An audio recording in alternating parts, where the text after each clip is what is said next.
todas y todos, sean bienvenidos a este espacio, en este webinar que estamos dirigiendo en el marco de la presentación del curso Políticas Públicas, Género e Interculturalidad. Pues vamos a dar inicio al webinar que denominamos ¿Cómo entendemos género e interculturalidad en las políticas públicas?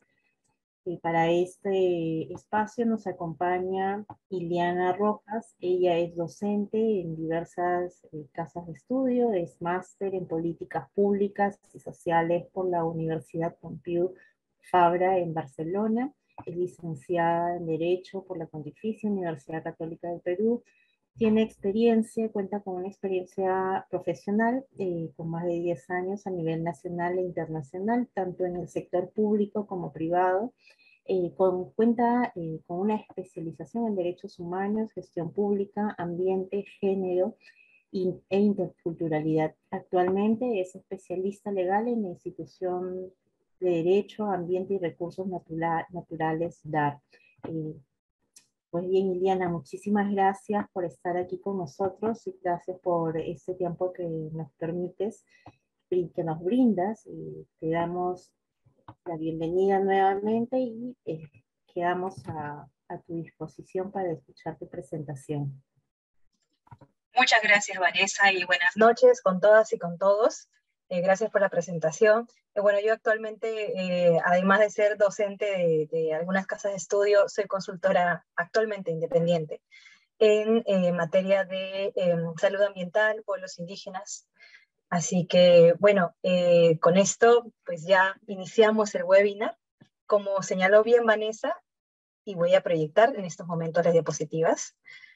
En esta oportunidad voy a compartir este temita, que es un tema introductorio, más que nada, no nada especializado, pero introductorio para poder entender, porque entiendo que aquí hay personas, digamos, que provienen de muchos ámbitos, quizá profesionales o no, o estudiantes. Entonces vamos a tratar de hacer este tema lo más digerible que se pueda, ¿no? Entonces, responder a la pregunta de cómo entendemos género e interculturalidad en las políticas públicas. Es un súper tema, es un tema muy amplio, es cierto, pero como decía, vamos a dar algunos alcances, más que nada enfocándonos en la realidad nacional. Voy a...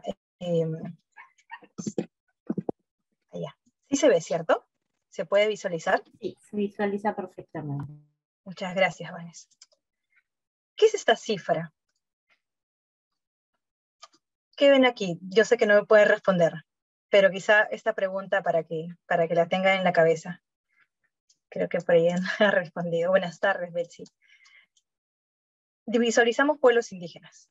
En el año 2017, en el censo de Perú, claro está, 25.7% de la población total de nuestro país, así es, Rubén. Muy bien, Rubén, sí, pueblos indígenas. Es decir, se han autoidentificado como personas indígenas, ashánicas, aymaras, quechuas, etc. ¿Sí? Es decir, tenemos a poquito más de la cuarta parte del país que se autoidentifica como pueblo indígena o como miembro de un pueblo indígena. ¿Sí?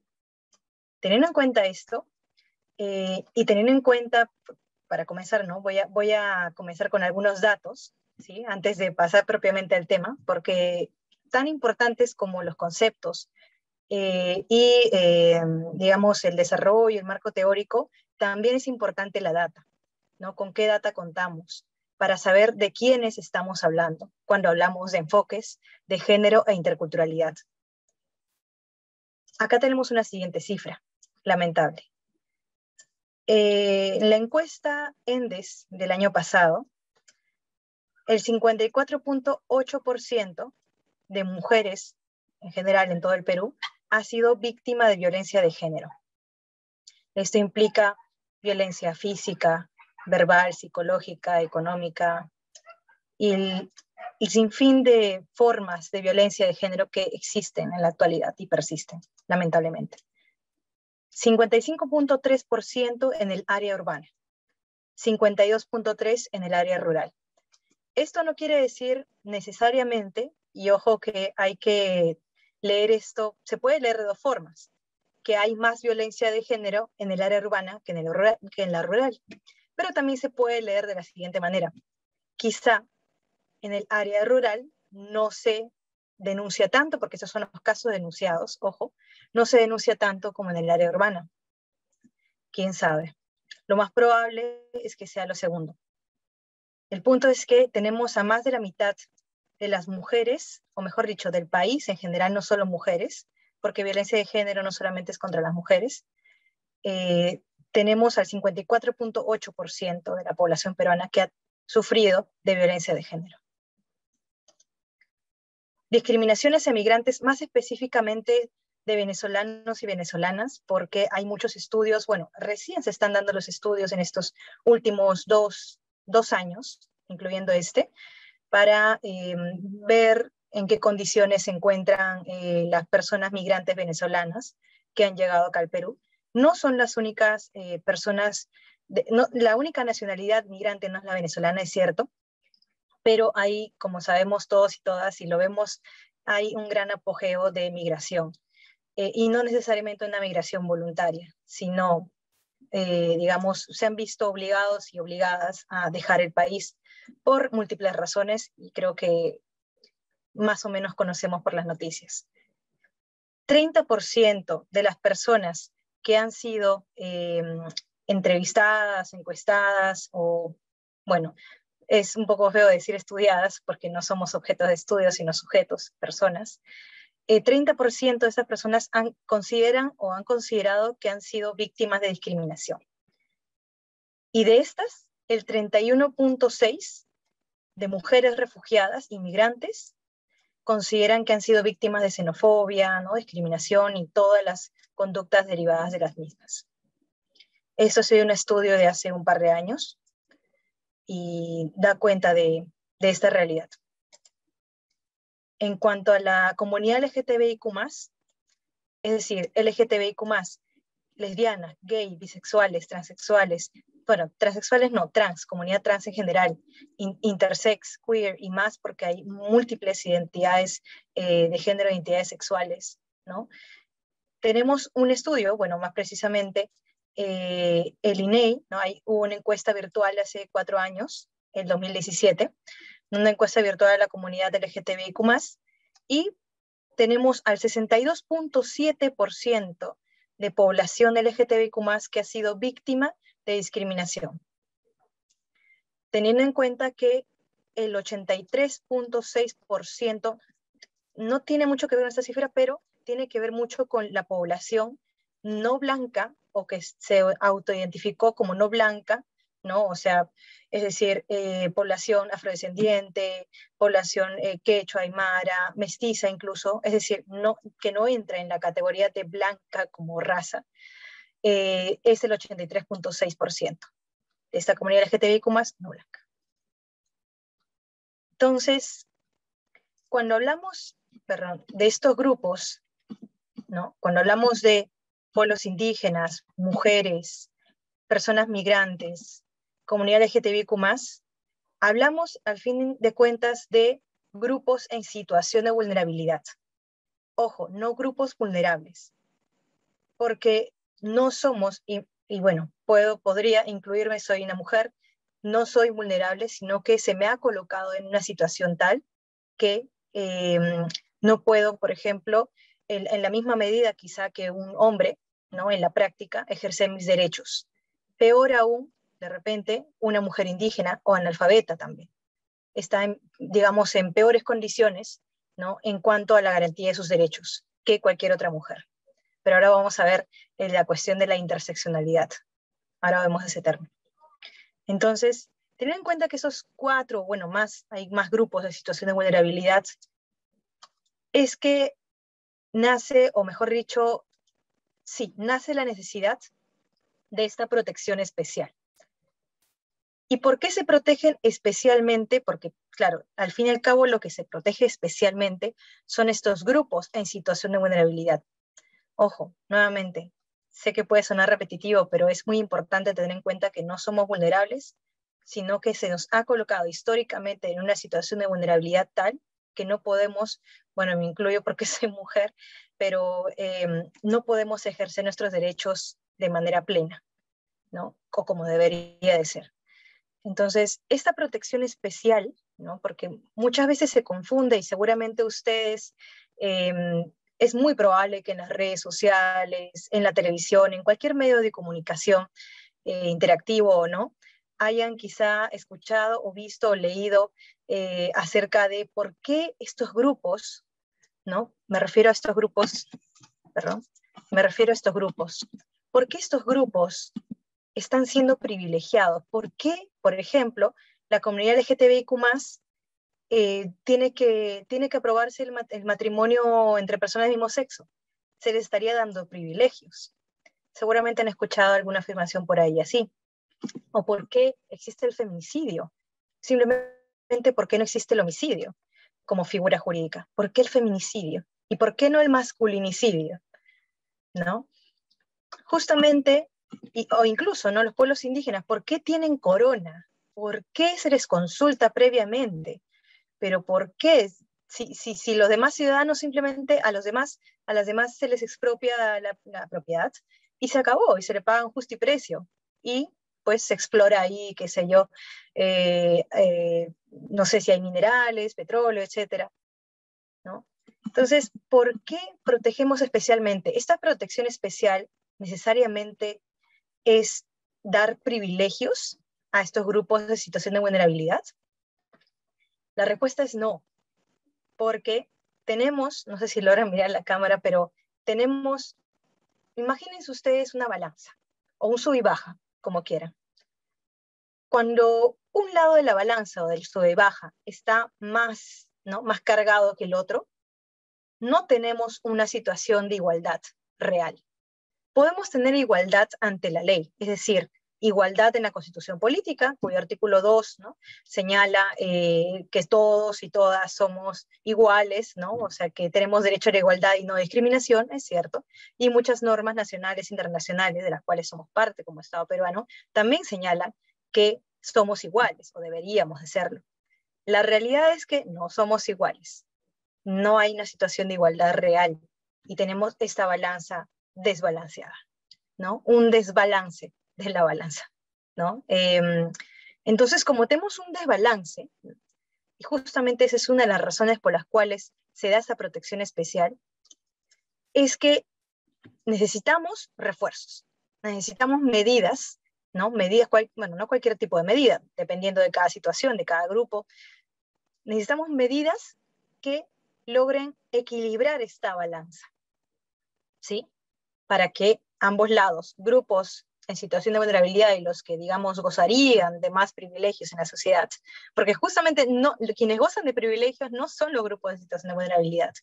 Ellos justamente necesitan como esa, ¿no? A veces yo hago este ejemplo en las clases, y seguramente de repente lo han visto por ahí como imagen o como ejemplo, qué sé yo, lo habrán escuchado, que es, imagínense ustedes un muro, ¿no?, un muro cualquiera, 3 personas de diferentes tamaños.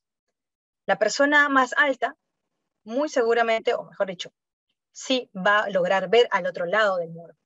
La persona mediana, con mucho esfuerzo, quizás saltando lo logre, pero no lo va a hacer de igual manera que la persona alta. Y la persona más pequeña no lo va a poder hacer. ¿Qué se hace entonces?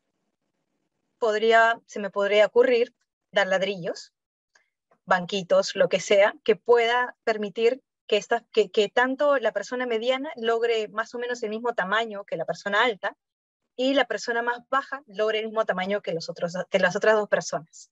Es decir, no exactamente quizá el mismo tamaño, pero sí lograr el objetivo de mirar al otro lado del muro, ¿sí?, en las mismas condiciones. Bueno, no las mismas condiciones, porque a las personas que tienen menos ventaja, como la persona más bajita, se va a necesitar que darle un ladrillo de repente, o 2 o 3. Esos ladrillos o esos banquitos justamente son esas medidas de discriminación positiva, o llamadas también acciones afirmativas. Bueno, en inglés sería affirmative actions, y yo lo digo en inglés porque esto nació más o menos en derecho anglosajón. Entonces, ante esta situación de vulnerabilidad, de inequidad, de brechas, de distancias entre grupos, que gozan de privilegios y los que no, bueno, no deberían de gozar de privilegios, pero ni siquiera gozan de la garantía plena de sus derechos, es que se hacen necesarias justamente ese tipo de medidas de discriminación positiva. A ello hay que agregarle que en la situación de los pueblos indígenas, ¿no? Otra explicación por la cual se hace necesaria la protección especial, además de que son grupos en situación de vulnerabilidad, es que se necesita también mantener, ¿no?, en la medida en que los pueblos decidan, su identidad cultural. Y la identidad cultural es un derecho fundamental, tanto de las personas naturales como de los pueblos indígenas. Y esto va muy ligado en el campo de los pueblos indígenas a su libre determinación. Quizás son muchos términos que quizá no manejamos todavía, quizá algunos sí, algunos no tanto. Lo importante es entender aquí que esta protección especial, y ahora vamos a ver a través de qué cositas podríamos proteger especialmente los derechos y al fin de cuentas a los grupos en situación de vulnerabilidad, ¿no? Lo importante es tener en cuenta que esta protección especial nace de la necesidad, uno, de protegerlos especialmente porque son grupos en situación de vulnerabilidad, y en el caso de los pueblos, además, para proteger su identidad cultural, porque son grupos, digamos, distintos, culturalmente distintos, y con derecho a seguir siendo distintos. Ahora estamos como aterrizando. Yo consideraba necesario primero ver la cuestión de la protección especial para poder entender un poquito mejor acerca de los enfoques, ¿no? Y luego los enfoques en las políticas.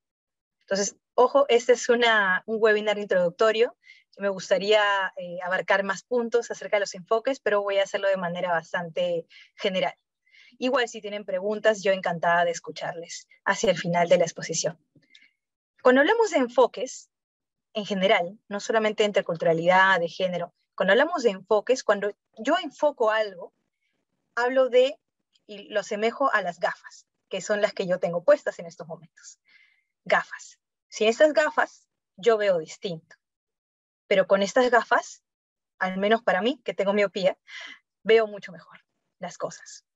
Es más, yo puedo de repente ahorita mirar un letrero que esté aquí al frente mío, y bueno, mi miopía es un poco avanzada, la verdad, pero veo y no veo bien las letras, ni siquiera sé si hay letras, pero yo veo con mis lentes y veo que hay letras y puedo leer las palabras y lo veo todo mucho más claro y mucho más completo.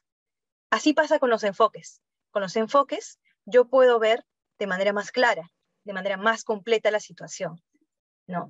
Y en este caso, con los enfoques intercultural y de género, yo puedo ver de manera más clara, con una visión, ¿no? Con una visión, ¿no?, de interculturalidad. Ahora vamos a ver qué significa cada uno.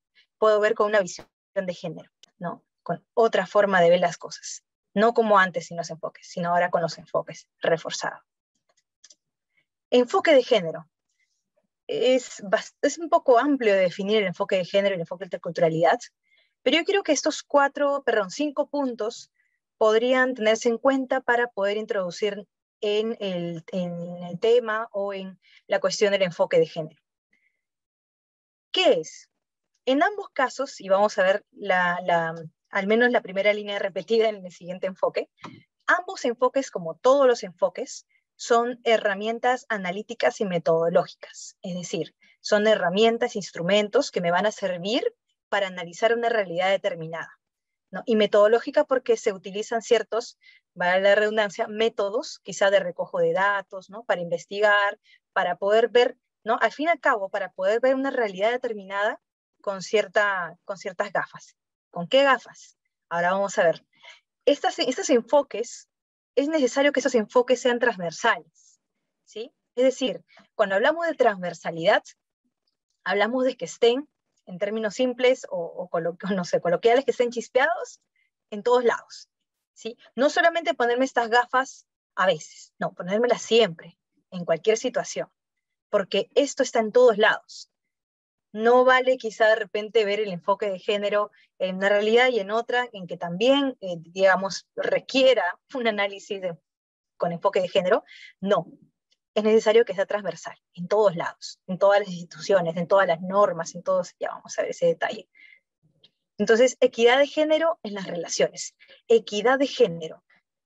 Ojo, no hablo de igualdad, sino de equidad. ¿Cuál es la diferencia entre ambas? Quizá de repente habrán escuchado por ahí igualdad, equidad, de manera indistinta, pero es lo mismo, o no, no es lo mismo, o no es lo mismo, pero al final nunca supe qué significaba cada uno.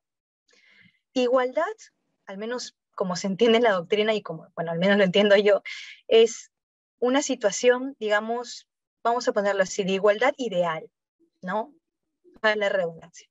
De repente igualdad en la ley, ¿no? Igualdad de repente lo que aparece en la constitución política, igualdad, no discriminación, bien.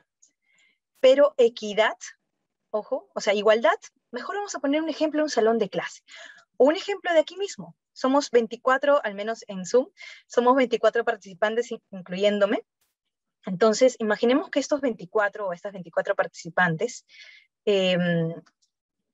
decimos, ¿no? Las reglas son A, B y C para todos y todas. Ok, ya, sí, está bien, porque somos iguales al fin y al cabo. Entonces las reglas se aplican igual, de igual manera para todos y todas aquí. Pero, ¿cómo sería actuar, o mejor dicho, normar o actuar con equidad? Sería tener en cuenta las particularidades de cada uno y cada una de las personas que conformamos estos 24, ¿no?, participantes. En este Zoom, al menos, de repente en otras plataformas hay más, pero tendríamos en cuenta esto, ¿no? Las particularidades, las brechas, ¿no? Yo en una clase hacía un ejemplo de las notas, por ejemplo, ¿no? Las notas de cualquier evaluación. Quizá el promedio del salón sea 15, no está mal, ¿cierto? ¡Wow! El promedio del salón es 15, ¡qué bien! Pero en ese promedio o en esos alumnos, estudiantes, hay quizá personas que han sacado 4 o 5, hay otras que han sacado 20, 19, ¿no? Entonces quizá hay una brecha muy, muy amplia, muy grande, entre las personas que han sacado quizá 20, 19, 18, y las que han sacado 4, 3, pero claro, promediadas dan un 15. Sin embargo, hay una brecha enorme en ese salón de clases, ¿sí? Justamente la igualdad, bajo un enfoque, mejor dicho, bajo, sí, un análisis de la igualdad de derechos, diría, bueno, hay un 15, entonces, de promedio, entonces está bien, ¿no? Porque estamos viendo la totalidad, la globalidad del salón. Pero cuando hablamos de equidad, tenemos en cuenta estas brechas, ¿sí? Y no es que, digamos, le bajemos la nota a los 20 para que los 4, hablo de calificaciones al menos, para que los 4 puedan aumentar. Quizá de repente pueden aplicarse mecanismos de incentivar a los alumnos, que tienen 20, 19, para que les enseñen a los alumnos de 4 y puedan incrementar su nota. De repente no van a llegar a un 19, no necesariamente todos tienen y todas tienen la misma capacidad para llegar a un 20 o un 19, pero sí puede mejorar su situación, perdón. Entonces, justamente esto es equidad. De repente este ejemplo, no sé si los haya confundido o los haya aclarado las cosas, pero equidad es eso, es tener en cuenta las brechas, tener en cuenta las particularidades, incluso dentro de un mismo grupo, ¿no? Porque podemos decir, bueno, las mujeres somos discriminadas, sí, pero en diferente medida. Entonces, contexto de desigualdad y brechas, definitivamente, ¿no? Justamente lo que estaba mencionando, tener en cuenta este contexto de las brechas, o sea, hablar de brechas, ¿no? No hablar, por ejemplo, de crecimiento del país porque creció el PIB, ¿no? O PBI, sino hablar de crecimiento del país porque se han acortado las brechas, ¿sí? Es una forma distinta, digamos, de ver quizá el crecimiento o el desarrollo, que es tan variado en realidad, del país. Y cuando hablamos de enfoque de género, al menos en América Latina o en sociedades con diversidad cultural, hablamos de colonialidad, que es un término bastante interesante, que hace referencia a, bueno, a la colonialidad, ¿no?, como antónimo, y eso se ha conectado con la interseccionalidad y a la necesidad, uno, de ver que la discriminación que sufren, no solamente hablo de mujeres, porque aquí cuando hablamos de enfoque de género, hablamos también, hablamos en general de personas o de grupos que son discriminadas por razón de género, ¿no? Puede ser mujeres, podemos ser mujeres, puede ser también la comunidad LGTBIQ+, ¿sí? O sea, usualmente se suele escuchar o leer que enfoque de género igual a mujeres. No solamente, también hablamos de la comunidad LGTBIQ+. ¿sí? En este análisis, en este enfoque. Entonces, de colonialidad, ¿por qué? Porque la idea es justamente este enfoque de género, que al fin y al cabo, sí, tiene cierto origen occidental o de Europa, ¿no? Pero es importante apropiarnos, ¿no? Apropiarnos, pero de manera que pueda, digamos, de manera que las características particulares de nuestros pueblos, ¿no? De nuestras sociedades en general, nuestro país y en América Latina, ¿no? Puedan, digamos, ser una apropiación, digamos, de acuerdo con pertinencia cultural, ¿no? De acuerdo a digamos, nuestras instituciones, nuestras normas, nuestras formas de ser y sentir, en fin. Entonces, quizá un detalle mucho mayor acerca de estos términos, me gustaría extenderme, pero al menos para tener en cuenta que la interseccionalidad, ¿no? Ahora vamos a ver justo interseccionalidad, pero la interseccionalidad es justamente esta intersección, ¿no? Es una forma de análisis de ver la intersección de discriminación, ¿no? Una mujer indígena lo es no solamente porque es indígena, también porque es mujer. A eso sumemos los que es analfabeta, a eso sumémosle que quizás es lesbiana, a eso sumémosle, ¿no? Que de repente es discapacitada y así. No es que sea una suma de discriminaciones, sino que este análisis interseccional es necesario para poder, bueno, para múltiples cosas en realidad, para poder identificar mejor la data, para poder hacer mejores normas y políticas, para poder también, bueno, identificar mejor los problemas al fin y al cabo, y poder implementar medidas, ¿no? O sea, esta ley para todas las mujeres, no, esta ley, ¿no? Focalizar quizá la atención, focalizar la protección especial, ¿no? Para que pueda ser efectiva justamente esta protección, ¿no? Hablamos de no solamente que exista esta protección, sino que también esta protección sea efectiva, o sea, que de verdad sirva, no solamente que sea, ¿no? Para cumplir una cuota, de repente, que lamentablemente es lo que suele pasar, lo digo porque trabajaba en el Estado, quizá para cumplir cuotas, no cuotas, más que nada cumplir un plan operativo anual, ¿no? En fin, o para cumplir una formalidad, sino que es necesario hacerlo con plena conciencia. Enfoque intercultural. Miren, acá tenemos las gafas moradas. La puse morada, bueno, porque sabemos morado o lila es el color del feminismo. Bueno, gafas naranjas en realidad es aleatorio.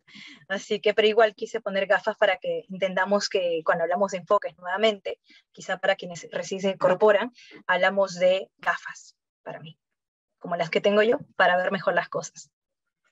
Entonces, ¿qué es este enfoque de interculturalidad o enfoque intercultural?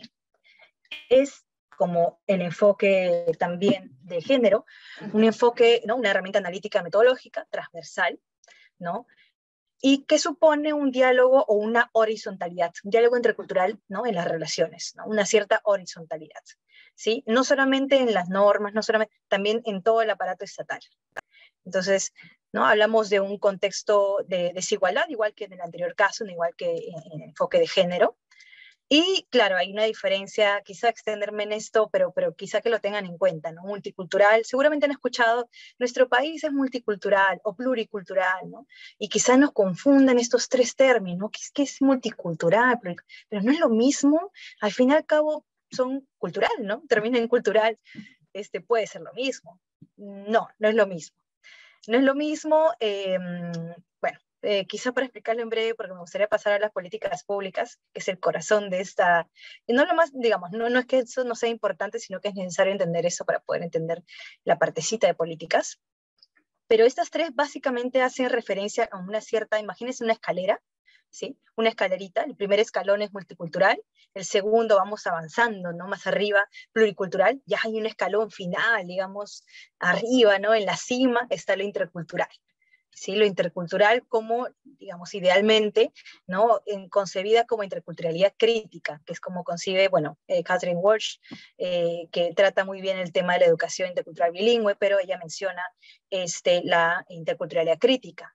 ¿Qué es esto? ¿No? Cuestionar al fin y al cabo las bases de un Estado quizás jerárquico, ¿no? Con herencia colonial, ¿no? Justamente está muy ligado a la decolonialidad, perdón.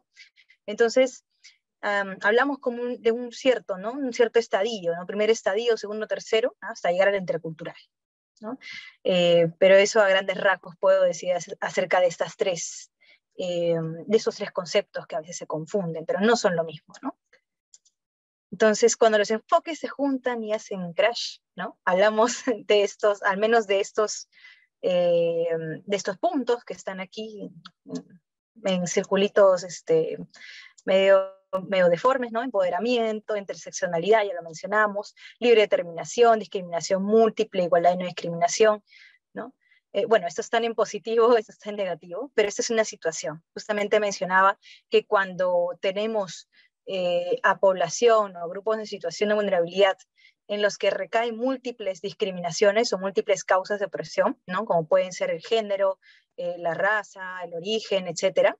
Hablamos de que es necesario que la protección especial para estos grupos considere al menos estos dos enfoques, ¿sí? Entonces, a ver, continúo ahora sí. Claro, uno puede hablar de enfoques, ¿no? Decir, bueno, sí, en las normas y en las políticas públicas tienen que ser los enfoques, todo bien, todo lindo, ¿no? Y tienen que ser transversales, y no, ya, pero ¿cómo?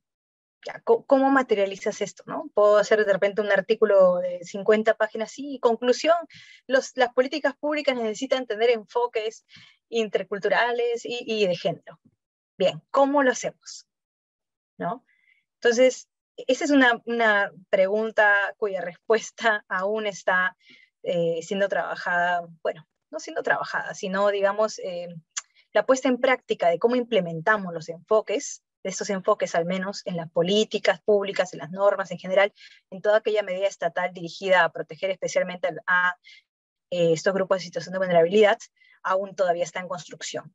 Pero sí puedo mencionar, digamos, primero algunas políticas ya existentes, ¿sí? En materia, bueno, que tienen mucho que ver con estos grupos y con los enfoques aquí mencionados. No son todos, de hecho me faltó espacio, de hecho aquí no está la política nacional perdón, la política nacional de género, nacional de igualdad de género, por ahí está, en el azul. Los de azul para esto son las políticas ya aprobadas. Lo que está en rojo son las políticas, digamos, o que están en construcción o que se quiere, digamos, construir.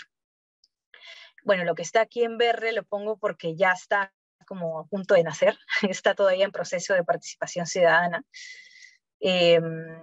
Lamentablemente, al menos puedo mencionar lo de lenguas originarias, que no pasó como debería de haber pasado por un proceso de consulta previa. Quizás si hay alguien aquí del Ministerio de Cultura escuchando, lamentablemente esta política pública que debería de haber pasado por consulta previa no fue así, pasó por consulta pública, que es distinto, que es una forma también de participación ciudadana, pero no es la forma en que de acuerdo al convenio 169 de la OIT, que es la norma, digamos, que es a nivel internacional una norma muy importante, si no la más importante en materia de pueblos indígenas, no se estaría cumpliendo. Pero bueno, vamos a ver qué pasa en ese sentido, porque ya el Pacto de Unidad, que está conformado por las organizaciones indígenas nacionales, se ha pronunciado al respecto, pues reclamando esta situación.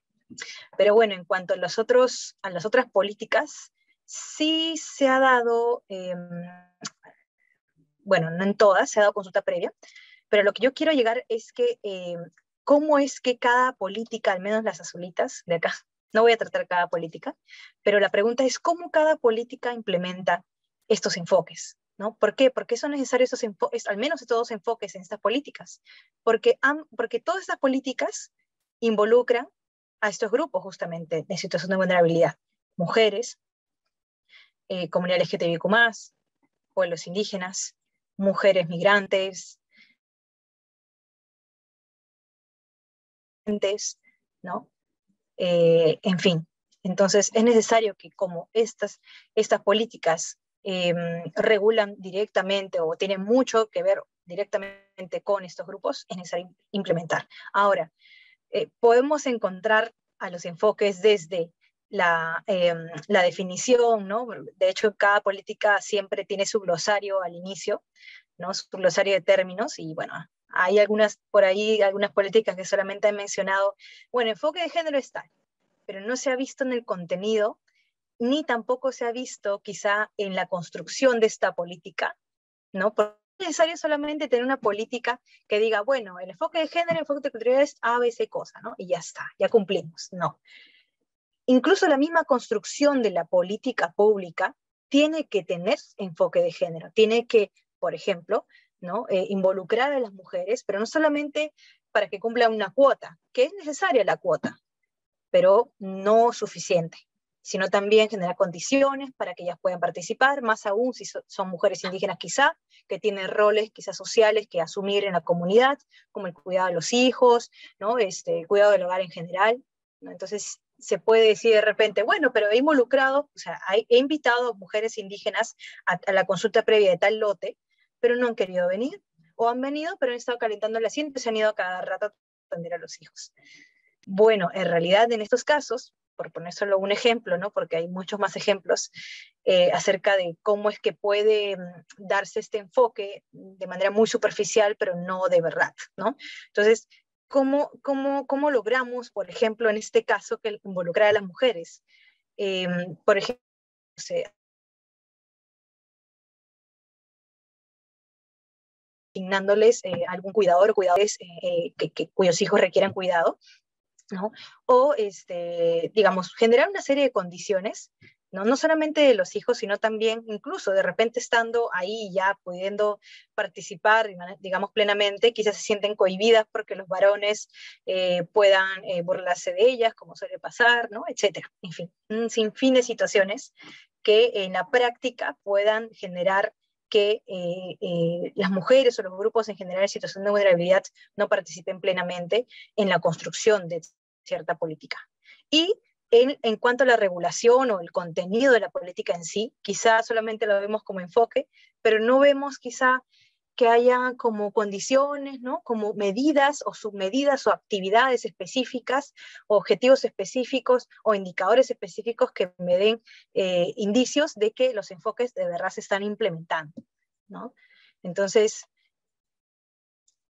perdón que toque esto de manera muy superficial, bueno, al menos puedo decir que derechos humanos, bueno, es una política bastante grande, ¿no? Involucró en su momento talleres macrorregionales, ¿no? Participación, pero no hubo consulta previa propiamente. Es una política mucho más grande que abarca muchos grupos en situación de vulnerabilidad, ¿no? En empresas y derechos humanos fue aprobado recientemente, o sea, esta es la política más, me parece que empresas de derechos humanos y lenguas originarias se han aprobado entre julio, agosto, por ahí, o entre junio y agosto, bueno, este año, recientemente. La empresa sí involucró un amplio proceso de, bueno, no consulta previa, sino de participación. Aquí sí no hubo consulta previa definitivamente. En materia de educación intercultural sí hubo consulta previa. Yo hablo de esto de consulta previa porque es importante, ¿no? Al menos como hemos visto anteriormente aquí, ¿sí? Perdón, aquí al principio, no sé si se dan cuenta, ¿no? Que la protección especial no solamente es por la situación de vulnerabilidad, en el caso de los pueblos en particular, es también por su identidad cultural, ¿no? En el caso de los pueblos es más especial aún. No digo que quizá me reciban más protección que la comunidad LGTBIQ más racializada, en fin, no, sino que su protección es más particular, ¿sí? Entonces, en ese sentido, es que hablamos perdón, sí, de la necesidad de consulta previa, porque es un derecho exclusivo de los pueblos indígenas. Tú que me estás mirando, yo y todos y todas, quizá los que estamos aquí presentes, somos titulares del derecho a la participación ciudadana. Tenemos derecho a participar como ciudadanos, ciudadanas, en la construcción de normas, políticas, etc. Pero además, los pueblos indígenas, por su situación de vulnerabilidad, ¿no? Tienen derecho a la consulta previa, que es una cosa más específica, es todo un proceso, ¿no? de etapas que se tienen que cumplir, ¿no? Y si no se cumple eso, pues el Estado peruano estaría incumpliendo su obligación, en fin. Entonces, por eso hablo de consulta previa, ¿no? De la necesidad de este proceso. No basta con una consulta pública, no, también es necesario eso. Y bueno, puedo hablar quizá de cada política, pero quizás este es un panorama general de las políticas, no todas, pero las políticas como más importantes me faltó incluir nuevamente la política, la política nacional de igualdad de género, pero bueno, imagínense que está por ahí. Entonces, a partir de esto, de considerar los enfoques de las políticas existentes, las políticas por aprobarse, pendientes, ¿no? Que solicitan al fin y al cabo la sociedad civil, ¿no? La sociedad civil a través de, digamos, organizaciones representativas de estos grupos, han solicitado en su momento y hasta la actualidad, en algunos casos, la aprobación de políticas que tengan que ver con esto que está en rojo, ¿no? Participación justamente política de las mujeres indígenas, ¿no? PIASI, que es pueblos indígenas en aislamiento de contacto inicial, que son grupos más, en situaciones de más vulnerabilidad todavía que los pueblos en general. Justicia intercultural o coordinación intercultural de la justicia, ¿no? Defensores, defensoras indígenas, las defensoras indígenas están en una situación muy, de mucha vulnerabilidad, ¿no? De territorio, en fin. Entonces, a partir de eso, surgen algunas recomendaciones, al menos no solo de mi parte, sino también, bueno, más que nada son las recomendaciones que comparte la sociedad civil, ¿no? Que comparten las organizaciones representativas de estos grupos, que siempre se tocan en los espacios de diálogo, ¿no? Privados o también públicos. Y cuando hablamos de reforzar los enfoques o de incorporarlos o de implementar los enfoques de interculturalidad y de género en las políticas públicas, ¿no? Hablamos primero, de agenda política, ¿no? De priorizar estos enfoques, y GSB es grupos de situación de vulnerabilidad en la agenda nacional, ¿no? Priorizar, vender la situación, o sea, no vender, digamos, no vender a los grupos, vender la idea o vender la necesidad de que esto esté en agenda, ¿no? Está en agenda, es cierto, pero está en último lugar en la agenda quizá, está en los últimos lugares, y eso no puede seguir así.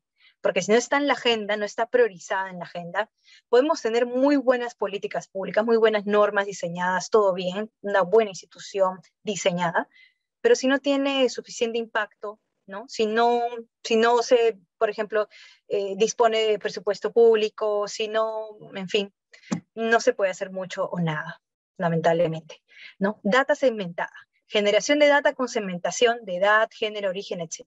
Necesitamos buena data, ¿no? Falta todavía data, se está generando data poco a poco, falta aún más, porque a partir de buena data podemos hacer buenas políticas públicas. No podemos nosotras construir una medida cualquiera si no conocemos a las personas o los grupos a los cuales va dirigido. No podemos conocer, o sea, no podemos hacer una medida cualquiera, norma, política, si no sabemos cuáles son las necesidades de esos grupos. Yo puedo asumir, pero eso no eso, digamos, no debería de ser así, ¿no? Porque para poder ser efectivos, justamente a eso me refería a la efectividad anteriormente, para poder ser efectivos, efectivas, es necesario conocer a las personas muy de cerca, a las cuales vamos a decir, beneficiar, ¿no? Aunque, bueno, ahora menciono esto de beneficiar, ¿no? Con las políticas.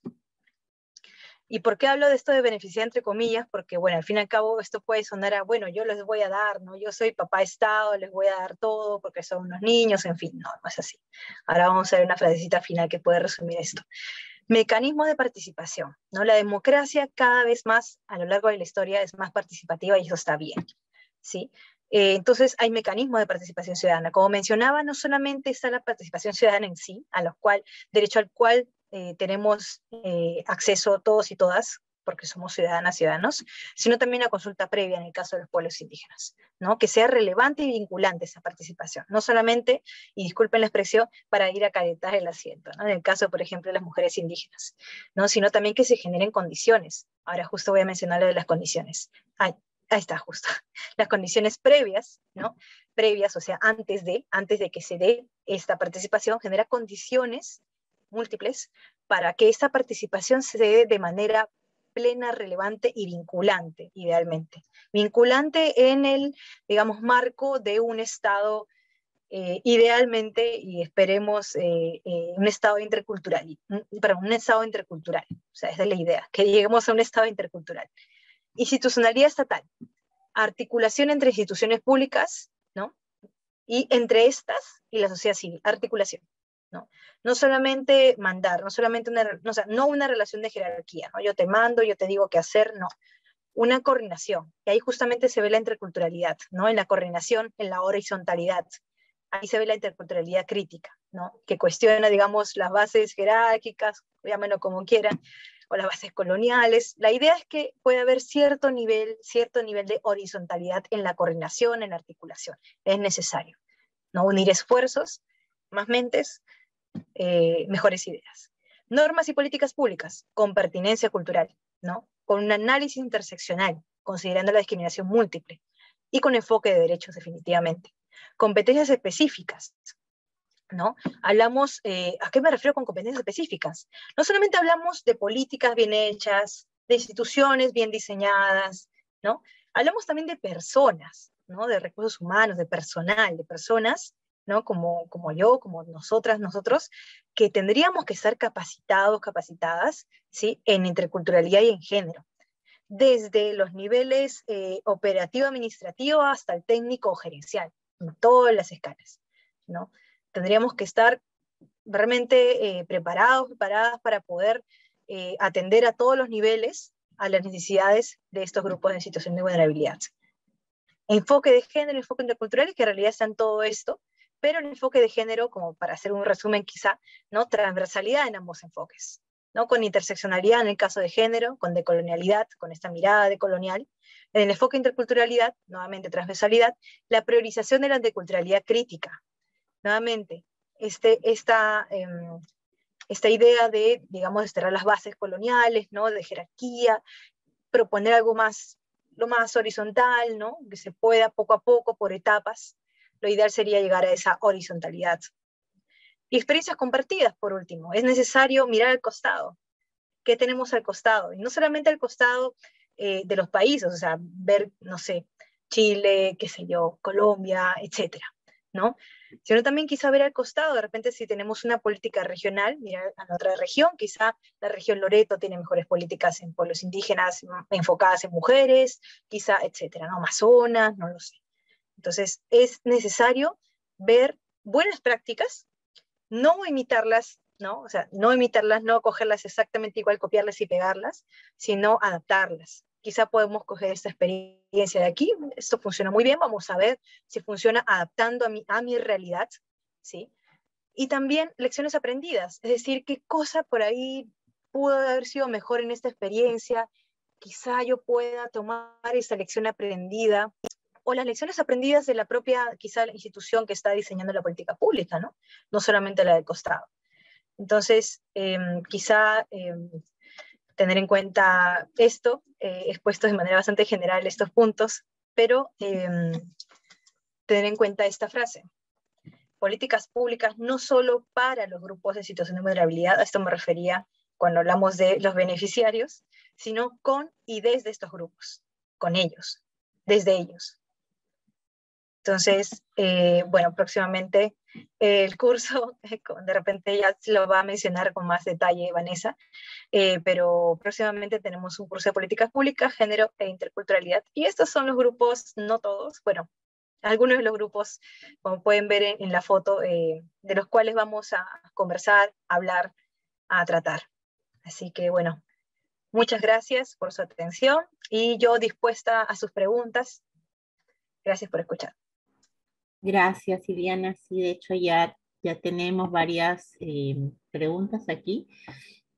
Voy compartiéndote una de ellas, es de Betsy. Ella consulta qué estrategias se deberían implementar frente a los fundamentalismos que se oponen a políticas de igualdad de género, como por ejemplo en la implementación del currículum nacional. Gracias por tu pregunta, Betsy. Bueno, sí, definitivamente los fundamentalismos y la, digamos, actitud, porque más que nada es una actitud, ¿no? Bueno, no sé cómo, bueno, patriarcal, ¿no? O sea, no actitud, sino un sistema, tenemos un sistema lamentablemente todavía patriarcal, quizá en menor grado que antes, pero aún todavía está de reto, ¿no? Entonces, ¿cómo es que, y diste el ejemplo muy bien de la currícula escolar, ahí sí no me acuerdo en qué se quedó este caso, pero yo tenía entendido que los grupos, ¿no? Que están en contra del enfoque de género, no sé cómo podría estar ahí en contra del enfoque de género, cuando hablamos de equidad de género, ¿no? En este caso, pero estos grupos, ¿no? Que ya sabemos cuáles son, ¿no? Lamentablemente se han encargado, se vienen encargando de, vamos a decirlo de manera coloquial, tirarse abajo toda iniciativa que pueda implicar la implementación del enfoque de género en todas las medidas, ¿no? Y claro, en el caso de la currícula escolar está la explicación que dan ellos de que no se les puede enseñar a los niños todavía de tan corta edad, ¿no? A cuestiones sexuales, ¿no? Bueno, en fin, propias del conservadurismo, ¿no? Arcaico, y bueno, entonces, ¿cómo hacer? Bueno, yo creo que justamente eh, justamente me remito a esta parte, ¿no? Yo creo que no solamente hay que diseñar buenas políticas, yo creo que hay que, como primer paso, y de hecho dentro del ciclo de la política pública está, ¿no? Priorizar el tema en la agenda política, está posicionar, no solamente vivimos de diseñar políticas, normas, también es importante, incluso en algunos casos más importante, la incidencia política, ¿no? La incidencia de los grupos, digamos, interesadas o representativos, ¿no? De estos grupos en situación de vulnerabilidad que pueden hacer incidencia política eh, quizá en las calles con las protestas, en el Congreso de la República para que se apruebe una norma, en los ministerios, ¿no? En todos lados, y de distintas formas, quizá con la educación legal, ¿no? De múltiples formas.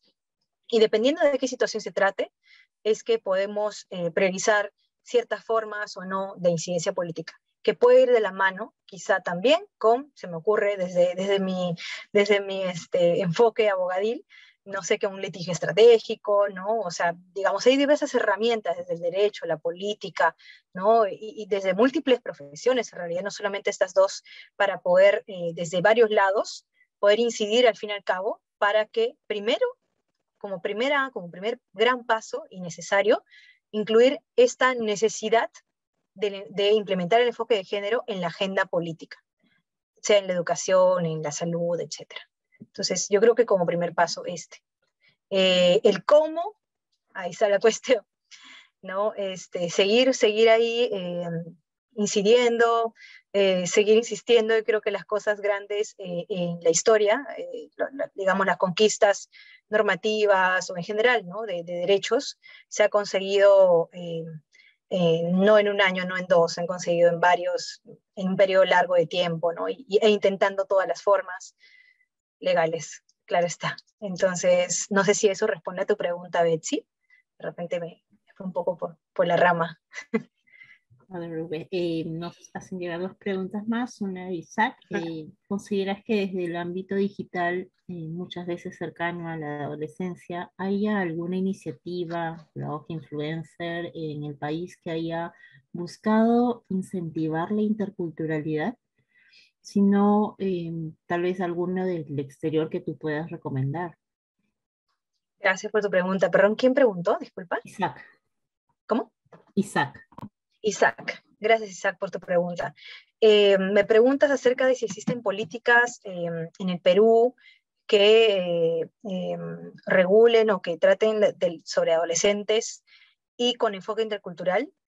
Eh, a ver, yo tengo conocimiento de que ahora las políticas públicas en general, ¿no? De hecho existe no sé si lo mencioné aquí está, me parece, la política de transversalización, acá está, la de transversalización de la interculturalidad, no sé si pueden ver en pantalla, ¿no? Que salió hace como 6 años, que obligaría pues a todas las instituciones estatales, ¿no? Sobre todo promotoras de políticas públicas, a incluir este enfoque independientemente de si se trate, digamos, bueno, al fin y al cabo todas las políticas tienen incidencia o tienen impactos en todas las personas, ¿no? En diferente grado, pero en todas las personas, al fin y al cabo. Entonces, en materia de adolescencia o juventud, te mentiría si te digo que conozco a la perfección, no es precisamente mi ámbito de trabajo, pero sí sería bueno investigar sobre eso. pero sí puedo decirte que al menos en la sociedad civil, bueno, desde donde yo vengo en realidad, en la sociedad civil, no voy a decir que cooperación internacional, pero sí las cooperaciones ya están incluyendo esto en sus agendas, y pues sabemos que la cooperación internacional tiene, dependiendo también de qué se traten, de qué cooperación o de qué organismo internacional, tiene mucha influencia sobre el Estado peruano, ¿no? Entonces, quizá también por ese lado podría entrarse. Pero sí, o sea, es necesario también que a nivel de, que esta, digamos, mirada o estos enfoques de interculturalidad y de género también encuentren una intersección con el enfoque, digamos, ¿cómo se llama? Este enfoque generacional. Es otro enfoque muy interesante también, ¿no? Que tiene en cuenta justamente esta mirada de generaciones, al fin y al cabo, ¿no? Que es distinto al género, enfoque de género a generacional, ¿no? Que es otro enfoque de derechos humanos. Así que igual yo les invito a investigar sobre eso, pero interesante tu pregunta, Isaac. Muchas gracias. Bien, cerramos esta parte del bloque con el aporte que nos hace llegar Betsy en proyectos que promueven la participación de las mujeres indígenas. ¿Qué estrategias se deberían implementar para evitar resistencia y violencia familiar y política hacia ellas? Muchas gracias por la pregunta. De hecho, me hiciste acordar al programa Juntos. No sé, de repente hiciste la pregunta un poquito pensando en el programa Juntos. El programa Juntos, bueno, es un programa, es una política pública, digamos, temporal, ¿no? Es una política, porque hay diferentes tipos de política pública, ¿sí? Y el programa Juntos, claro, ustedes conocen que la dinámica es, ¿no?, dar una cierta cantidad de dinero a las familias para poder, o sea, es una asignación universal, ¿no? O sea, es un bono para poder aliviar la pobreza. Claro, entonces se había diseñado este programa para darles a las mujeres, ¿no? A las mujeres de la casa, o sea, del hogar, no a los varones, sino a las mujeres. Digamos, como una manera de demostrar que pues también las mujeres podían, o sea, no necesariamente el jefe de la casa pues tiene que ser un hombre, ¿no? Se les da a las mujeres porque es, claro, desde la perspectiva del programa se pensaba que ellas iban a administrar lo mejor, ¿no? Porque los hombres quizás se lo gastaban en trago, en fin, ¿no? En cosas que no eran para la subsistencia familiar. Pero en la práctica, y ahí está lo curioso y bueno, también lo lamentable, es que esto produjo una situación de violencia de género intrahogar. ¿Sí? O sea, ¿por qué? Porque, como se imaginarán, si es que la mujer, sobre todo en hogares machistas, y yo con esto no estoy diciendo que en las comunidades campesinas o nativas todos los hogares sean machistas, pero culturalmente hay roles, ¿no? Igual en cada pueblo indígena es distinto, pero hay roles asumidos en las comunidades. Entonces, que una mujer maneje el dinero de la casa, ¿no? Generó mucho conflicto, mucha violencia de género de todo tipo. Entonces, tuvo que reformularse el programa, pero ya se había producido ese daño, ¿no? Lamentablemente. Entonces, sí, o sea, muy buena tu pregunta, porque justamente en la práctica se ha dado esto.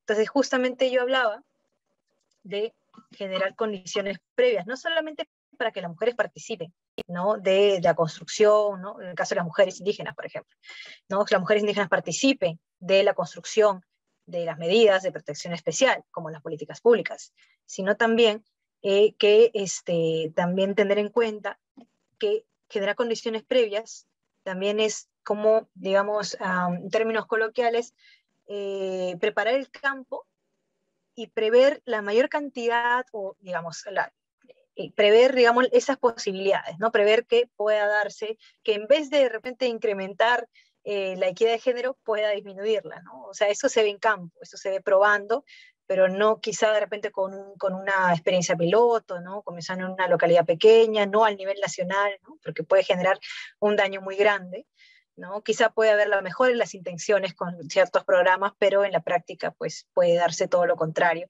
O no todo lo contrario, sino un efecto adverso, ¿no? Como en este caso el programa Juntos, que no es un programa precisamente dirigido a mujeres indígenas, ¿no? Con enfoque, no, o sea, era un programa para aliviar la pobreza, pero no tuvo en cuenta este factor, esta variable, ¿no? o esta posibilidad en la práctica. Entonces, ¿cómo generamos, digamos, condiciones previas? Pues dependiendo de la situación, dependiendo de lo que se quiera regular, lo que se quiera normar, podría preverse, digamos, escenarios. Para eso es necesario, dentro del ciclo de las políticas públicas, analizar los escenarios, ¿no?, previos, analizar el contexto, ¿no? En fin, analizar, digamos, tu campo de acción, básicamente, ¿no? Es importante esta etapa. No solamente los gestores y gestores de política pública no solamente van, diseñan, se acabó, no. Antes del diseño tiene que haber un estudio previo, exhaustivo, dependiendo también de qué tan grande sea lo que se quiera abarcar, ¿no? Pero hay un estudio exhaustivo, ¿no?, de las personas, ¿no?, la data, ¿no?, todo esto, ¿no?, para poder prever lo más posible escenarios o posibles escenarios adversos, ¿no? O sea, más bien evitarlos, justamente. Entonces, eso sería la respuesta a tu pregunta, básicamente. Vamos con dos preguntas más y para cerrar esta parte. Sí.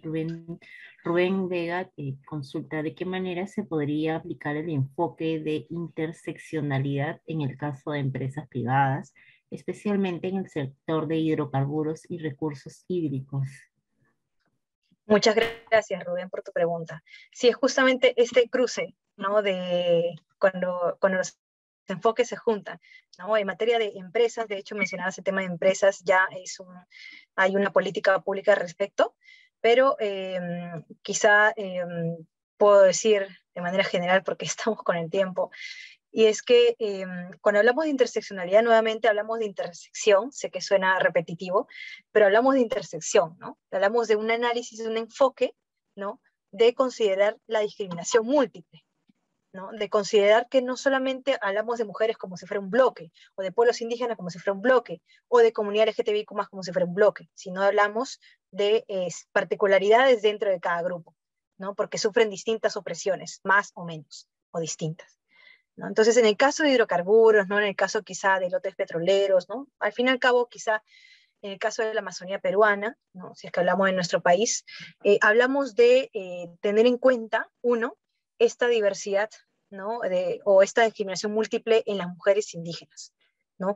Por ejemplo, en materia de participación, ¿no?, si lo desagregamos, podemos ver varios derechos, ¿no? En materia de participación, que es una situación, creo que la más crítica, también está la salud ambiental, pero bueno, hay varias situaciones, ¿no?, de educación, ¿no? Pero en materia de participación, porque hablamos de lotes petroleros, hablamos quizá de proceso de consulta previa, ¿no? Entonces, hablamos de participación. Entonces, bajo un análisis interseccional, tendría que tenerse en cuenta, uno, que quizá la participación, ¿no?, promover la participación de las mujeres no va a ser, digamos, la estrategia quizá de campaña o la estrategia para convocar a las mujeres, no va a ser la misma en mujeres jóvenes que quizá tienen más acceso a Internet que las mujeres más quizá ancianas, o las mujeres que viven en la ciudad, o las mujeres que viven en la comunidad, ¿no? Tener en cuenta estas particularidades en el caso de las chicas. Y quizá las mujeres que son madres y no madres, ¿no? Al fin y al cabo, tener en cuenta esta diversidad de situaciones. Y diversidad no solo de situaciones, sino también de discriminaciones, ¿no? O sea, justamente ese estudio previo que se da dentro del ciclo de las políticas públicas, ¿sí? Para poder generar, en este caso, mayor participación, o la mayor cantidad posible, o la mayor participación posible, ¿sí? No se va a dar quizá una participación al 100% como, ¿no?, se quisiera, pero sí incrementar esa posibilidad en base a indicadores, en fin, en base a estos instrumentos que permiten medir si es que cierta política está funcionando o no funcionando. Eso sería, Rubén.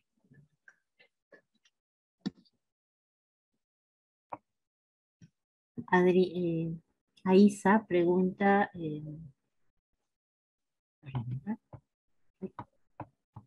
llegó otra pregunta.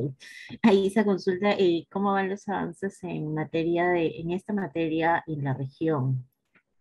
¿Cómo ves eso? Excelente, gracias, Aisa. Sí, definitivamente hay políticas públicas. Cuando hablamos de políticas, no solamente hablamos de políticas públicas a nivel nacional, también hablamos de políticas regionales, ¿no? En distintos niveles del gobierno hablamos de políticas, ¿no? Ahí pueden haber políticas más digamos, de región, más. Entonces, por ejemplo, ¿no? Para poner un ejemplo último, y que tiene justamente que ver con el tema del COVID, ¿no? Que estamos atravesando todos y todas. Hace unos pocos meses comenzó la vacunación de los pueblos indígenas en general en el Perú. Entonces, las campañas de información de la vacunación, ¿sí? Al principio estaban medio flojas, después se han ido como sumando elementos que incorporaban la pertinencia cultural, ¿sí? En materia de idioma, bueno, en materia de lenguas originarias, en fin. Entonces, de hecho, no hay un plan propiamente focalizado a pueblos indígenas. Hay iniciativas, pero tengo conocimiento, no sé si me estoy equivocando, creo que Loreto, al menos Loreto, había aprobado un plan, que también es un tipo de política pública, ¿no? Regional, para poder difundir información sobre la vacunación, ¿no? Para evitar, por ejemplo, las fake news, ¿no? O sea, las noticias falsas. Al fin y al cabo, para poder promover o para poder convocar y animar o incentivar, ahí está, ese es el término, incentivar a los pueblos a que se vacunen, ¿no? Es justamente lo que se quiere, que se vacunen. Entonces, Loreto, al menos en ese sentido, ha generado una política regional, bueno, un plan regional, y de hecho también, en general, ¿no? A nivel regional creo que se han dado experiencias muy interesantes. Se me ocurre también otro caso para ir, de repente no extenderme mucho, pero se me ocurre el caso, y de hecho esto fue a sede al Tribunal Constitucional, se me ocurre el caso de las ordenanzas de Cajamarca y de Amazonas, si no me equivoco, no, Loreto, perdón, Loreto y Cajamarca, ¿no? Estas ordenanzas, ya si hablamos de normas propiamente, bueno, medidas de protección especial, esas normas, estas ordenanzas reconocían a los pueblos como pueblos indígenas, ¿sí? No como comunidades nativas o campesinas, que es lo que se reconoce actualmente, ¿no? Sino como pueblos indígenas, que es lo que el convenio 69 de la OIT requiere, justamente, ¿no? Entonces, Cajamarca y Loreto emitieron esas ordenanzas reconociendo, pero bueno, el Ministerio de Cultura llevó esto al TC, al Tribunal Constitucional, y bueno, al final se dio la razón al Ministerio de Cultura, que el Ministerio de Cultura digamos, decía, no, no, yo tengo atribuciones, yo soy quien tengo atribuciones para poder reconocer a los pueblos, en fin. Pero sí hay casos interesantísimos acerca de iniciativas, en general, no solamente políticas, iniciativas desde las regiones para poder proteger especialmente a estos grupos, no solamente pueblos indígenas. Al menos en pueblos indígenas sí es más o menos fuerte, ¿no? Más o menos fuerte o importante la protección especial. Finalmente, Adrián consulta cómo es el proceso del estudio previo y cómo es el proceso de data segmentada. Gracias, Adrián. Esto forma parte del ciclo de las políticas, ese no es el ciclo, por si acaso, este no es el ciclo de las políticas públicas, pero hay un ciclo, ¿no? Hay una serie de pasos o fases, ¿no? Que digamos, no es que sea una escalera, ¿no? Sino que es como unas fases a las cuales se puede regresar quizá, pero básicamente son varias fases, no varias, son como 4 o 5 fases del ciclo de las políticas públicas, ¿no? Para poder llegar finalmente a la implementación y evaluación de la política. Entonces comenzamos, digamos, no voy a mencionar todo el ciclo, pero el ciclo comienza cuando se identifica a las personas o los grupos beneficiarios, ¿no? O sea, ya, ¿qué quiero hacer? Esto, ya. Pero ¿quiénes se beneficiarían de esta política? Ah, ya tal. Y para esto, no solamente identifico, sino también identifico sus necesidades, sus intereses, los derechos en juego, el contexto, ¿no? Con qué actores contamos, con qué alianzas podemos contar, qué institución será la promotora, ¿no? O sea, la que va a aprobar, o quizá va a ser una comisión multisectorial, ¿no? O sea, identificar actores, contexto, identificar también antecedentes, ¿no? De repente, no solamente data, ¿no? Y por ahí vi una pregunta de la data segmentada, ¿no? Justamente acá está, ¿no? Data segmentada, o sea, no decir, por ejemplo, en el país hay el 60% de mujeres víctimas de violencia de género. Vale, está bien, hay 60% de mujeres, es un dato X. Pero de estas mujeres, ¿cuántas son quizá de origen indígena? ¿Cuántas son de qué edad, o sea, de qué edad son, ¿no? Porque decirme mujeres no me dice mucho. Para yo poder hacer buenas políticas, necesito tener esta data segmentada, es decir, esta data, ¿no? Por edad, género, origen, etcétera, ¿no? Una serie de indicadores o digamos, sí, segmentos, ¿no? Para poder yo identificar mejor mi población objetivo y poder hacer mejor mi política, ¿no? Más específica y más efectiva, ¿no? Que no solamente sirva a las mujeres, sino también sirva a la mujer campesina, a la mujer quizá de las ciudades, a la mujer LGTBI, etcétera, etcétera, ¿no? Entonces, creo que, no sé si eso responde a la pregunta, pero básicamente, nuevamente, no pretendía explicar el ciclo, pero sí que entendamos que el ciclo comienza identificando qué quiero hacer, cómo lo quiero hacer, no, cómo es después, ¿no? ¿Qué quiero hacer? ¿A quién? ¿No? Estas preguntas básicas, ¿qué, quién, dónde, cuándo, etcétera? O sea, creo que esto sería básicamente la parte inicial, ¿no? Y colocarlo en la agenda política, definitivamente.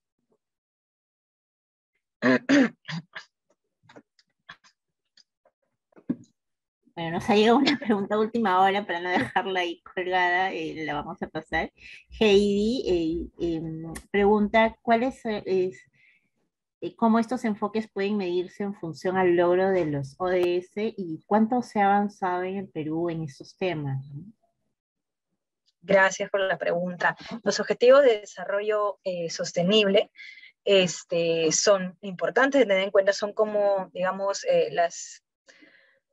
no sé si llamarlo directrices o, digamos, el punto o los puntos o los focos a tener en cuenta de todas las acciones de los estados, al menos de los estados parte de las Naciones Unidas, ¿no? Estos objetivos son como directrices, básicamente, ¿no? Lineamientos, y estos enfoques, interculturalidad y de género, están en estos ODS, ¿no?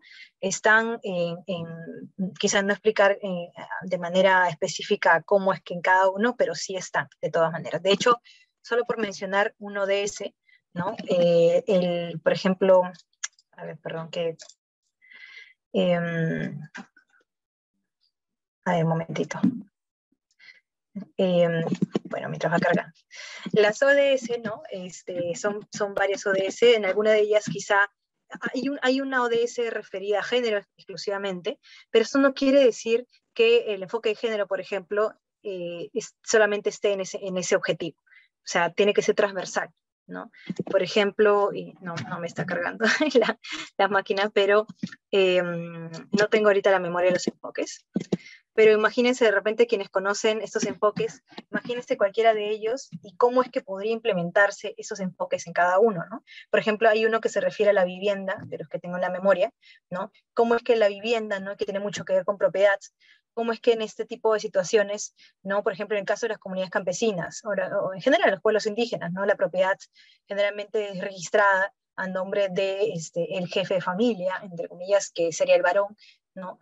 O la posesión o la propiedad, cualquiera de los dos, ¿no? Y de repente para decir cuestiones de territorio a nivel de comunidad en la Asamblea General solamente participan los hombres. Entonces, por ejemplo, en esta materia, ¿no? De vivienda y propiedad o tierra o territorio, pues tendrían que también participar las mujeres y para esto, bueno, como explicamos, generarse condiciones previas y necesarias, ¿no? Aquí ya tengo ya las ODS por fin.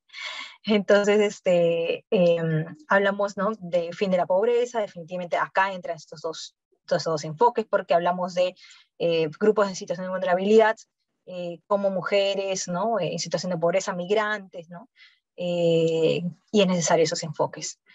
Hambre cero, ¿no? Hay varios, en realidad son 17 objetivos, pero del que les hablaba, ¿no? El 5, el objetivo de desarrollo sostenible 5 de igualdad de género, ahí está explícito, definitivamente, ¿no? En Acción por el Clima, por ejemplo, ¿no? Cambio climático, no se ha demostrado que las mujeres indígenas gestionan muy bien esta cuestión, ¿no? De hecho, hay muchas investigaciones y también trabajo a nivel de Estado que incluye a las comunidades nativas, campesinas, ¿no? en la lucha contra el cambio climático. ¿Sí? Y es necesario también, porque justamente las comunidades son las que más conocen cómo funciona digamos, los bosques, ¿no? La naturaleza en general, ¿no? Y se ha visto muchos aportes importantes.